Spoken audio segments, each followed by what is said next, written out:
នេះជាបច្ចេកវិទ្យាដ្រូនចុងក្រោយបង្អស់របស់អ៊ុយក្រែនពេលកំពុងប្រតិបត្តិការវាយប្រហារមូលដ្ឋានទ័ពអាកាសរបស់រុស្ស៊ីកាលពីថ្ងៃអាទិត្យទី1 ខែមិថុនា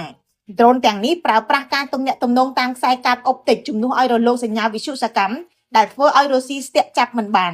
អ្វីកាន់តែភ្ញាក់ផ្អើលនោះដ្រូនទាំងនេះត្រូវបានបង្កប់នៅក្នុងឡានដឹកទំនិញដែលក្លែងធ្វើជាដឹកផ្ទះឈើចល័តដំបូលរថយន្តត្រូវបានបំពាក់ដោយបច្ចេកវិទ្យាបំផាំងកាយពិសេសដែលគេចផុតពីរ៉ាដានិងប្រព័ន្ធឃ្លាំមើលផ្សេងទៀតរបស់រុស្ស៊ីនៅពេលដែលដល់ពេលធ្វើសកម្មភាពដំបូលឡានទាំងអស់ត្រូវបានបញ្ជាឲ្យបើកពីចម្ងាយហើយដ្រូនហោះប្រសាទពេញមេឃភ្លាមៗ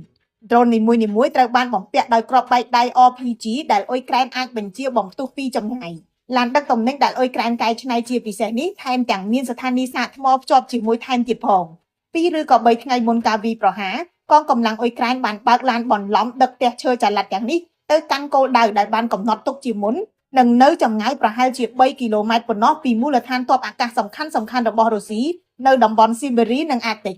នៅពេលប្រតិបត្តិការចាប់ផ្ដើមដ្រូនអ៊ុយក្រែនចំនួន117គ្រឿងចាប់ផ្ដើមហោះពីរថយន្តសម្ដៅទៅមូលដ្ឋានទ័ពអាកាសទាំង4របស់រុស្ស៊ី